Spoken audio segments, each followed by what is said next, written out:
I do have 2 potbelly pigs that are my children. They're coming with me.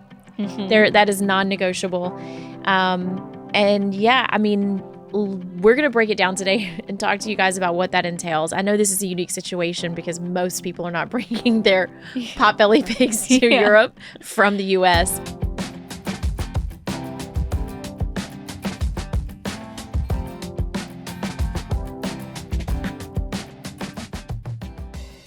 Welcome to My Lawyer Friend. I'm Anne Easton, your host. And I'm Brittany Ledford, your co-host. We're here to break down legal topics and lifestyle commentary with our lawyer friend, Anne.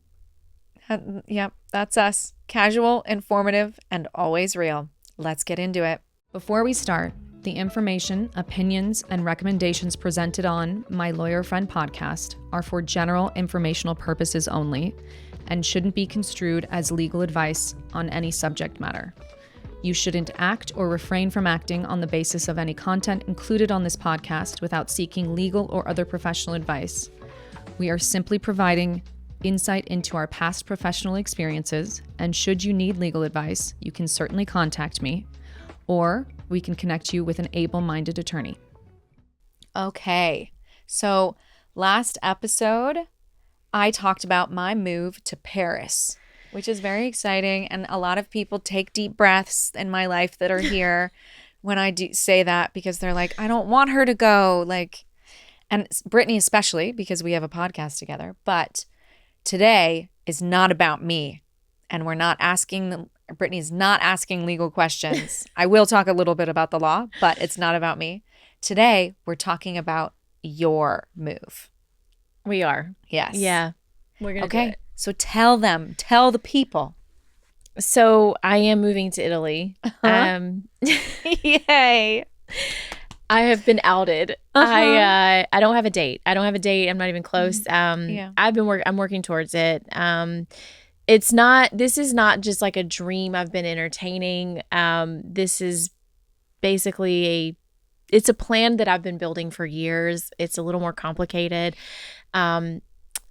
It's not something that's, in my mind. It's actually on paper. These are moves that are happening.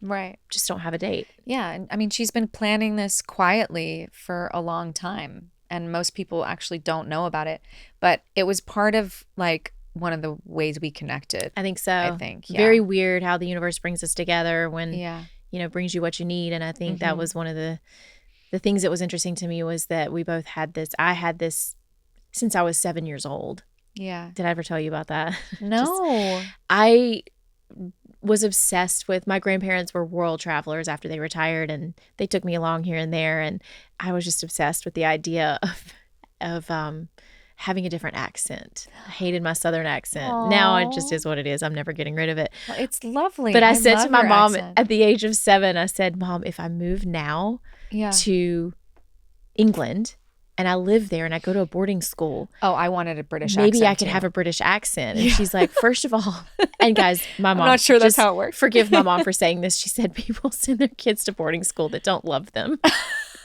People who send their kids to boarding school don't love them or something. My nephews went to boarding school. I would have killed to go to boarding school, and now they regret not sending I would have loved to go to boarding school too, now that I look back. Yeah. But at 7 years old, and I've traveled abroad as much as I could. I studied abroad as much as I could in college. Anyway, that's where we are. But, for me, it's a little bit different. I have a lot. And we talked about Anne in the last episode. She has a thriving business that she owns. She has clients, and some of them very demanding. Yes. And she has a dog.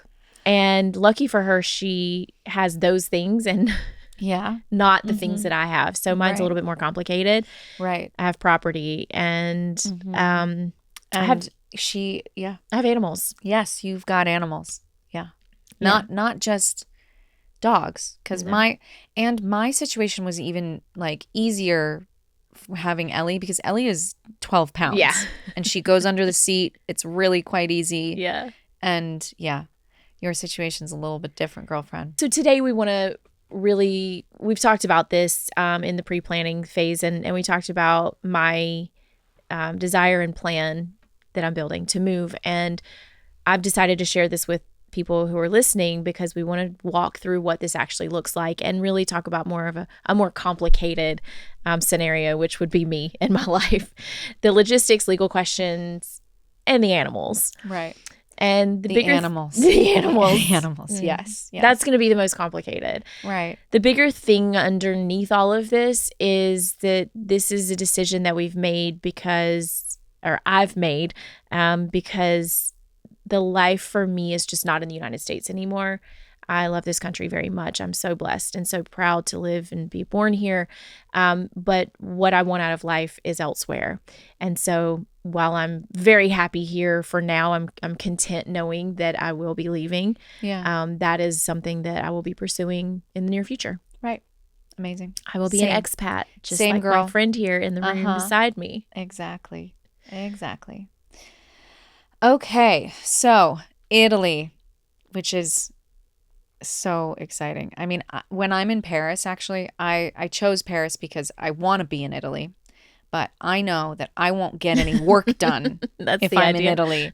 So I actually was telling somebody on the phone, they're like, well, why are you choosing Paris? I'm like, do you realize where I'm sitting right now? And they're like, yeah, you're sitting in Paris. I'm like, Italy is like right there. It's directly beneath me. So yes. Yeah, I understand why Brittany's going to Italy. Walk me through where your head is with the visa situation, though, because it's a thing. It is a thing, and you said before, you're working through it slowly and methodically. I am as well, a little more slowly. But this is part of why I wanted to do this episode, because I've been doing research. The landscape is complicated, and it does feel more complicated than what you've have ahead of you for France. So I guess I'm kind of leaning on the legal advice from others to guide me on what the best decisions will be and the best plan. And in the meantime, building my small little empire here in the United States to sustain me while you're doing it well too, girlfriend. Thank you. But yes, it's different than the situation in France. I think that a lot of more people have been immigrating to Italy or to France than Italy, but I mean, I don't know. That's just Europe in general. I feel like a lot of people. Yeah. But Italy has a few pathways that are relevant for someone in your situation specifically. The one that gets the most attention right now, actually, which I think it sounds to me a bit silly because you don't seem like this person, but it's the digital nomad visa. And Italy launched it in 2022. And it's specifically designed for remote workers and self-employed people who earn their income from non-Italian resources, which is you. Yeah. But you don't seem like a nomad. You are a homebody, right? So that's why I feel Very like much it doesn't like really apply to you, but it absolutely applies. But it requires, the same thing with the French visa. It requires proof of income above a certain threshold, health insurance, accommodations in Italy. Those are all things that is required in for the French visa as well. But it does allow you to actually work in Italy, which is very different than France, and including for non-Italian employers and clients, which is a meaningful distinction with the French visiteur. So basically, what we're outlining is that I can still, I'll be moving to Italy. I'll be in the countryside. Yes, I'm a homebody, but I'll still be working remotely, running the companies that I have. And so I will also be able to work for like US based business and still run the MLF production company as we've been doing currently. I can still do all of that. Right. Yeah. So under the digital nomad visa, yes, that's the design of that visa, which is a great option. There's also the elective residency visa, and that's more like the French visiteur, which is what I'm on. It's for people who are financially self-sufficient and don't intend to work in Italy. That one is stricter on income requirements and has fewer restrictions on what kind of income you can have, though. But yeah, it's very similar to what I'm doing now. So just to clarify, then running MLF, the podcast, the brand, content business, all of that, that still works? Yes. So under the right visa structure, yes. Okay. the same principles apply as what I described for France. You're operating a US-based business, serving US audiences, and generating US-sourced revenue. The US-Italy tax treaty has similar protections to the US-France treaty. It's designed to prevent double taxation. And Italy's tax system just has some like very specific wrinkles, particularly around the wow, I'm losing my voice in this moment. Particularly around the flat tax regime for new residents, which is actually like a really interesting option for high earners. That's something worth exploring with an international tax attorney for sure. But it sounds like it's doable, which was my biggest concern when my desire started growing more and more the older I get, and then the complications that I have for sure in place. Exactly. I just want to know it's doable. And after the research that we've done and talking to my lawyer friend, it sounds like it's doable. Yeah, for sure. Like with the right, it's totally doable with the right professionals, the right guidance, the right category, a visa, and a business structure that works for you. And if you get it all in place before you land, it'll work just fine. Don't do it after. Yeah. And you would never. Of course. I would, you would never. I'm so type A and a Virgo. Both of us. We are both so type A. I would never just be like, oh, I'm just going to arrive. Figure it out. and figure it out. Never. I ruminate. Yes. Same. Yeah. Okay. So we have to address the thing that I know the people want to hear about. And they're going to be thinking about this when they hear that Brittany is moving to Italy. And if you follow Brittany on social media, she's got this really cute little account called Maddie Loves Olivia. And if you follow her, that's what you're going to be asking. You're going to wonder. Yeah. The pigs. Yes. It's the pigs. Those of you who know nothing about me or us or anything, and that's fair, kind of keep to myself. I do have 2 potbelly pigs that are my children. These pigs can live into their 20s, and they're coming with me. That is non-negotiable. And yeah, I mean, we're going to break it down today and talk to you guys about what that entails. I know this is a unique situation because most people are not bringing their potbelly pigs to Europe from the US. Right. But I think it'll be entertaining just to hear where we've come, from the beginning of thinking about this, Right. Yes. I know. I mean, concept. So there's so many questions that I have that I want to like get into because we've talked about this so much. Because we've talked about it so much, let's tell our audience what all of this entails. Okay, so people don't know a lot about pigs, I'm sure. Yeah. I get a lot of questions when people see them or see me with them or whatever. The USDA does not recognize potbelly pigs as a pet. It's a really unfortunate thing. Don't know if that'll ever change. They're actually considered livestock, which creates a lot of problems for people like myself who own them and are attached to them and have them in their home. And so they have to be issued a certain type of health certificate that is basically, it comes from a different category of veterinarian. So it would be a USDA Category 2 veterinarian, which I can obtain. And that's the USDA, the U.S. Department of Agriculture? The USDA Department of Agriculture. Yes. Yeah. Sorry. Yeah. So that's also what Ellie goes under too. I have to get a health certificate from the USDA.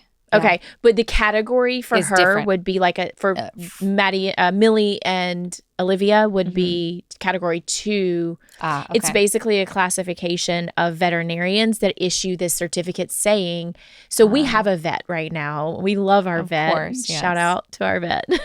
What's your vet? Shiloh Vet. They are actually, it's the cutest thing. They're mobile vet. They come around LA and they come see the girls. So in the come house. to the house. Come to the house. Wow. We just had our annual vet appointment. She brings lots of treats. Of course. They get their shots. They get their checkup, and we do it all in the house. Wow. We also have a farrier that comes from San Bernardino. He's a real cowboy with handlebar mustache. Oh my gosh. We What is he love doing him. in Los Angeles? He has 80 clients within a 10-mile radius. Wow. So I'm not that unique, guys. Yeah. Okay. So he comes So- for like a few. Farrier to do the farrier, their hoof trimming every 6 months. Oh my gosh. Yeah. This is It's a new lot. world. I know. You I'm can't learning take the so much farm out this of the year. girl. Yeah. And so that our vet, as much as we love her, she will not be able to issue the certificate. This will have to come from a USDA Category 2 veterinarian. And basically it's a veterinarian that sees livestock. They handle livestock. Yeah. And food animals, I guess you would say. Yeah. Oh, it's terrible.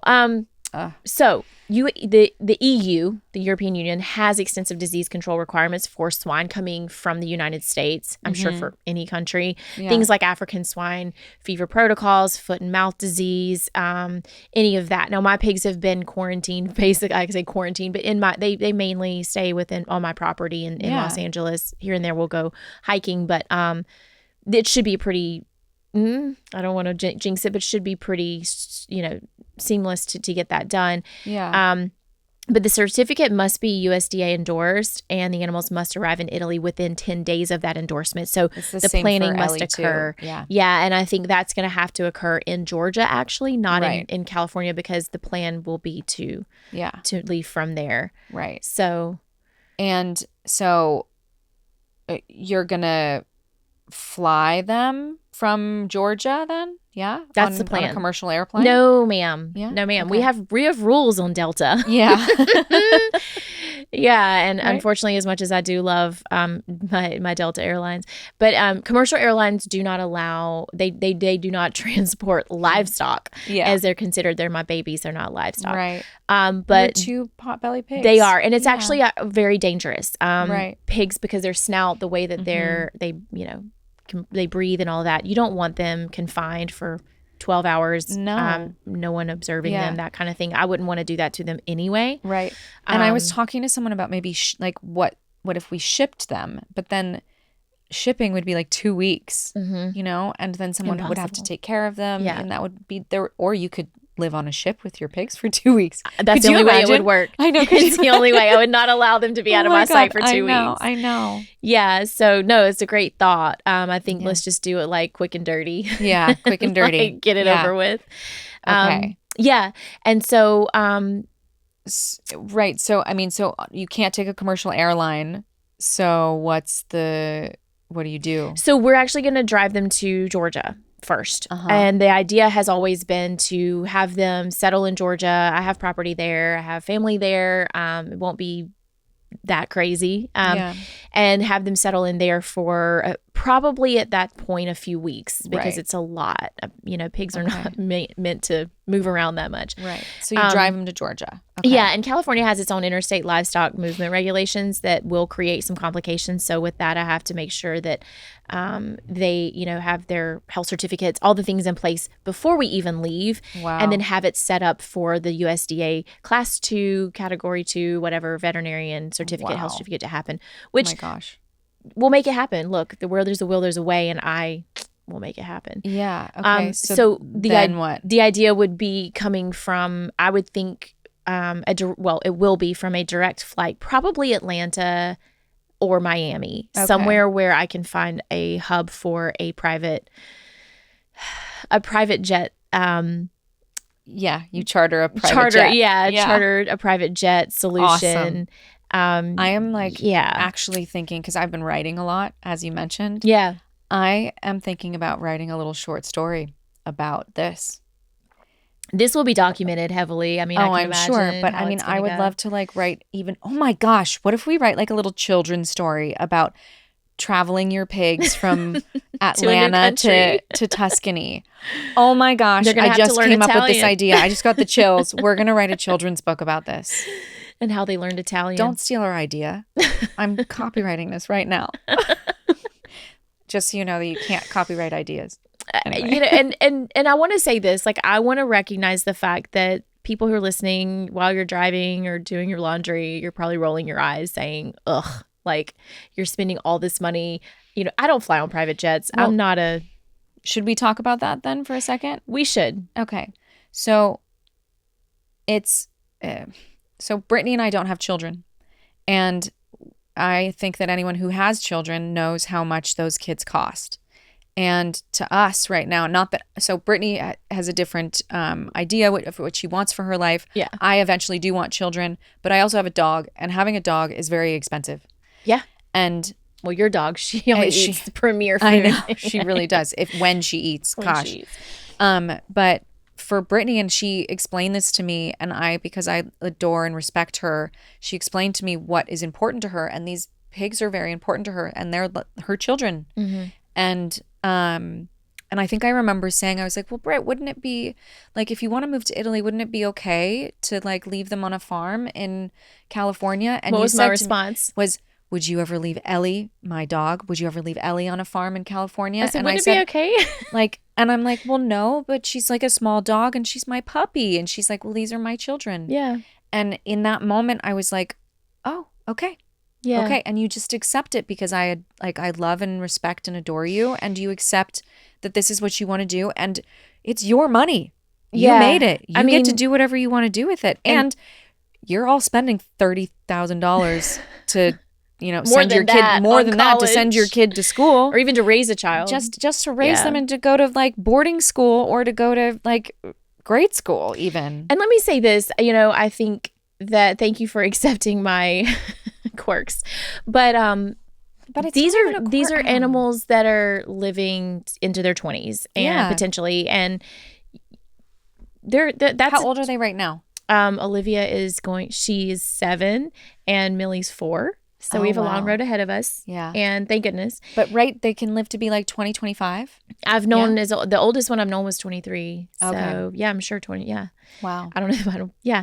Yeah. But if you're smart with your money and that's what you want to do, I mean, that's what I've chosen. So I'm sure there's going to be a lot of eye rolls and whatever. Cares? And I genuinely don't care. I don't care. And I don't live my life for anyone but myself. Yeah. Charter private jets for silly reasons. Things. Yeah.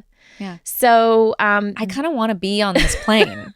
Like I really do. I'll let you handle Millie because Olivia's perfect on transportation. She's so Is she really? She's the one I like Millie. Millie likes me. I know. Yes. Millie's a sweetheart. Yes. I'm kind of afraid of Olivia. Everyone is. Yeah. So a private concept. jet. This is still a concept. Yes. It's still something that is a plan. It had no papers have been signed on it or anything like that, but the concept is coming together and is something I think about often. But like I said, this is a 20 plus year commitment. They're coming along. It's what you do when you have, in my family, when you have a pet, that's part of the family. Would you put your kid up for adoption? Then you don't put your child up for your dog up for adoption. So that's how we've always lived. And you spend your money and you get your pigs to a farm in Tuscany. That's what you do. That's what we do. Yeah. I genuinely cannot argue with that logic, girlfriend. Logic, if you want to call it logic. I know, right? I think it is. Yeah. Okay. So I know the other part of this, that was kind of fun to talk about, and I'm sure jarring for some. Yeah. But the practical question that I know our audience is probably thinking is, you have clients. Yeah. I have US-based commitments and will for a long time. And we both have this podcast. How does running a US-based business actually work when we're physically in Europe, right? Honestly, it's kind of easier than you'd expect. Better than most people, I guess, would expect. The time difference is the main adjustment. And Paris is 9 hours ahead of LA. And Italy is the same. So your US day starts in the afternoon of your, whatever, for like my time.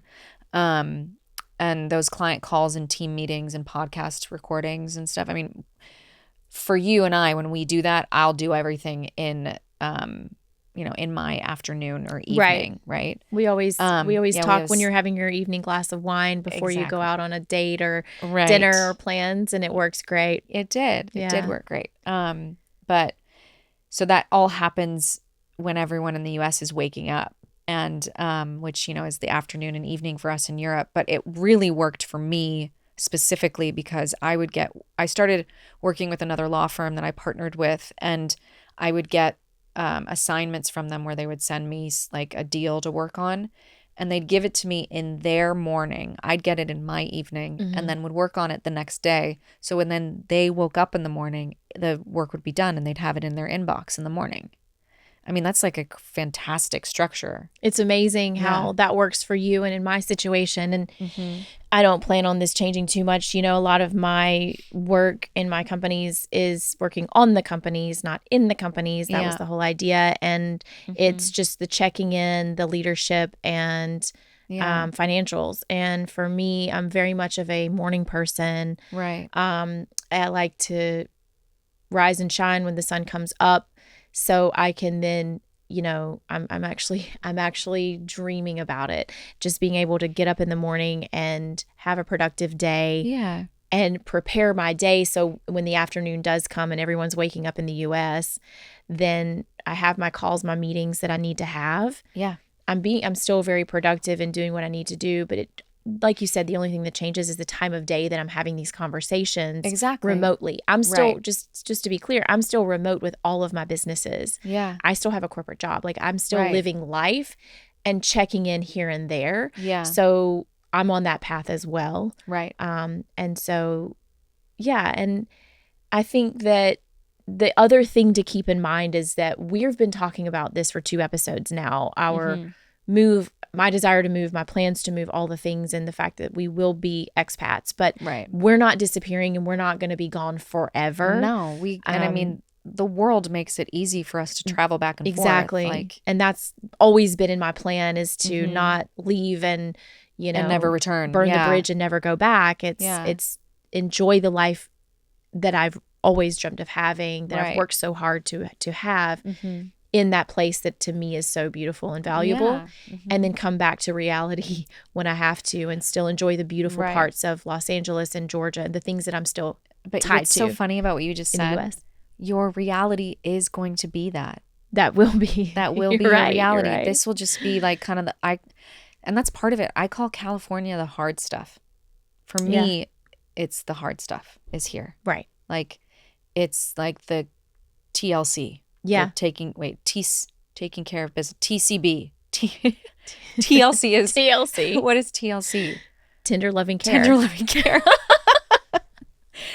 TCB, taking care of business. Yeah, that is what it means to be in California for me. But but Italy is where I'm most productive. But Italy will be your reality. But yeah, I mean, I think it's gonna work beautifully. And I mean, what I really liked about the structure that I created in France, but I'm not sure I'll do that now because I have a lot more commitments now and a lot more responsibilities.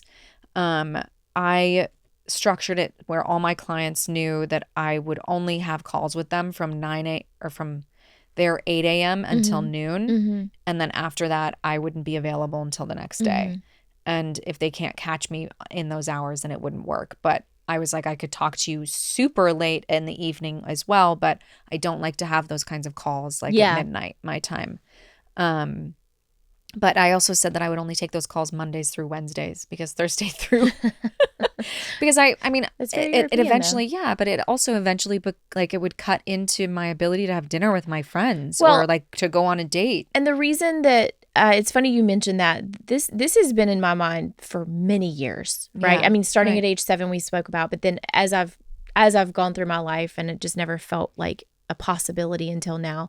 And then meeting you, and now you're like pushing me forward, which I needed that little push. Yeah. Is the thought that I have so many friends internationally in many other countries, a lot in Europe, Africa, all over. I have traveled the world and stay in touch with these people I've connected with. And I thought part of that, one of the many reasons I want to live there is that idea that I will live a much more healthy life, but I will also be able to travel and meet my friends in Greece, Sweden, right? I mean, that's why I want Portugal, London, all of the places that, you know, I mentioned cities and countries. I do know that. But these different places that my friends live, and like you said, Thursday through Monday, take a quick weekend, and it's jumping on an 1.5-hour plane flight or a train. Oh my God, the high-speed trains. Ugh. Yeah. It's and so that's... And I absolutely love going on the trains, especially because Ellie comes with me. And she just goes in her little bag, and it's €7. for her to join me on the train. And you just get off and you're there. You don't have to go through security. You don't have to go through anything. It's so wonderful. So wonderful. Ugh. So I mean, I think that I want us to both say we both love the U.S. We're both proud to be Americans and all of that. But I think we're just restructuring our relationship to this country and to our new life. Yeah, exactly. And the reason why this is going to work for me is because everything is remote. And I remember telling a couple of clients, they're like, well, wait, but you're not going to be here anymore. Like, how are you going to represent us? I'm like, when was the last time I saw you? Right. I don't see you. We have phone calls. And we are well into the digital age. And I think it's something that because we are into the digital age, but there has been, it is still somewhat new to many people, like the older generations especially. For sure. We have to keep remembering that we're doing so many things through Zoom now, and just a phone call, in an email, whereas we're not doing snail mail. We're not waiting, riding on a horse to the next town. Right. No, that's not what happens anymore. In-person meetings are just not as frequent. So it all makes sense, and it's all the technology that we have in this world now is allowing us to do a lot of this, to be honest. So. And I mean, and we're not abandoning our heritage, and it's just restructuring, it's architecture of our lives, and it's not one size fits all. It can be whatever we want it to be. And that's adapting too. I mean, we're building our lives around us, around what we want. Exactly. What I think is the place that we want to live is no longer here permanently. And I am in a place now where I no longer feel guilty for saying that. Yeah. I did feel guilty for many years, and it just took me a long time to accept that it's okay. And it's becoming more acceptable, I think, as well. I think so, like I too. said, with the digital age and social media. And what was crazy is that, like, I think because I've had such a, weird year, I don't think anyone really got it that I'm actually leaving. And because I kind of have been downplaying it too, because I don't want to worry anybody. And then I sent everyone a going away party, invitation. Yes. And they were like, oh, wait, she's like actually leaving. Yeah. And my mom, I saw her yesterday, and she was like, I looked up whether or not they have like water picks in France, because she wants to have a water pick, like instead of a floss, like a lot of people use those things. And I'm like, well, Mommy, I'll get you a water pick. I'll just live in my house, and it'll be there for you when you come visit. But it was just so cute. It's like she's resigning herself to the fact that I'm going. Yeah. And I've already lived in New York. I've lived in different places, but I always came back. Yeah. Yeah. So, but I will always come back. I mean, I have to come back for the World Cup, a couple of events that are here. And then obviously I have to go to New York. We're going to go to Miami. I'm thinking about having my location in the US in Miami and have an apartment there. Yeah. It's much more tax friendly, by the way. It is much more tax friendly. But yes, that's a whole other topic. We will talk about corporate structures and incentives to incorporate in different states and whether or not you can actually do it, and being a foreign corporation. Anyway, I digress. Yeah. But this has been but yeah, we're allowed to do something different. Yeah. We're allowed to be we're allowed to break the norm of what everyone else is doing. And I mean, I already believed my life would look so different than it looks right now at this age. And there's nothing I can do about it, that it looks different. And as soon as I accepted it, it's so freeing. And I'm actually it's almost as if God or the universe didn't allow the idea of what I thought I wanted to happen. Because it's like, no, this is actually what you need. This is where you should be. Funny how that happens. Right? The older you get, I think you start to relent, just release that need to control it. And when the universe guides you, it's such a smoother process when you just let it. You put your intentions out there and you let it. Listen, I sound like a guru. I don't even know what I'm talking about. But it's true. But it is true. And you get older and you stop fighting that, need to control it, or that desperation to have everything right now, all all in one place all the time, all the things. And so my Right. anxiety has lessened, and I am trusting the process. It's funny because I do believe that it's going to be a beautiful thing, and it's working in the way that it should. You have come into my life for many reasons that it's all revealing itself. And now it's like, okay, let's get the Italy thing going. You've been talking about Right. this since 2021. Yeah.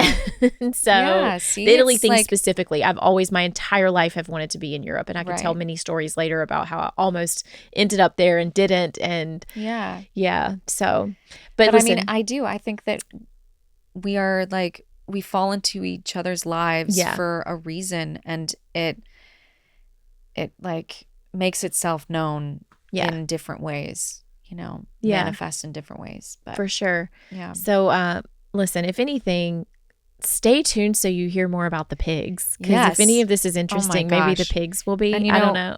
We're going to be writing a children's book as well that She will be is. coming out soon. Yeah, I'm going to write a children's book. That should be fun. And my mom she draws, so she She's could an maybe illustrator. illustrate it. Yeah. It was always going to be the Oh, that would children's be book was going to so be the fun. fact that the pigs live with a pit bull. Oh gosh, That was my yeah. children's book, and I we never could call wrote it. Maddie Loves Olivia. Maddie Loves Olivia, like in the sky or something. Abroad. Abroad. Of a whole series. Yeah, a whole series. Oh my gosh. Yes. Seriously. But You cannot steal this idea. Please don't steal this idea. No one's gonna steal. They don't know my girls. I know. But before we close, we Yeah. do need to point people to in the right direction. We need to point them to please, our please. checklist. So can you talk a little bit about that? Yes. So we put together a free checklist for this one. It's called I Own a Business. How do I move abroad? Very on the nose, right? And it covers the questions you need to answer before you go. As I said, for the French one, the visa categories, what they allow, how to think about your business structure, the tax treaty landscape, and what to set up before you leave, and the professionals you need on your team. But it sounds, attorney, tax accountant. Yeah, and this is a framework, guys. This is like everyone's story is different. Look how different her story is from mine. So keep in mind, this is just a framework. Don't take it to heart. This is general guidance, ideas, resources for you, and don't get stuck in the specifics of it, because everyone's situation is different. Yeah, it's just a roadmap. Exactly. And of course, you can send us more questions at mylawyerfriendpodcast.com. But our next episode that's coming is the practical one, episode 3.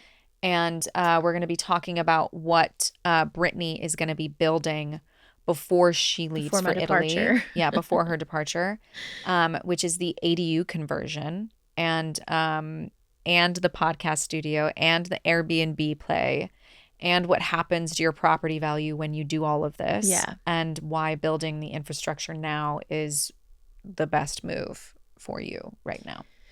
We will be recording some episodes in New York this summer, and we'll let you know when this really comes about. And we're also going to be recording in the future on Riverside. She's going to be on another planet. On another continent. On another continent. But kind of like another planet. It is another planet. It really is. It's a beautiful planet. Yeah. And so you'll see some changes in the way that things look, and hopefully the sound is the same, but we're excited. Let's meet Anne in Paris. We will be seeing her there. So stay tuned. You'll be in LA. I will be in LA. I'll come see you. I'm going to come. Yeah, or wherever you happen to be. Figure it out. Yeah, for sure. But stay tuned, and don't forget to check us out in episode 3 of this 3-part series, and we will see you very soon. Yeah, we are My Lawyer Friend, wherever we are. I'm Brittany, your business buddy. And I'm Anne, your lawyer friend. Toodles.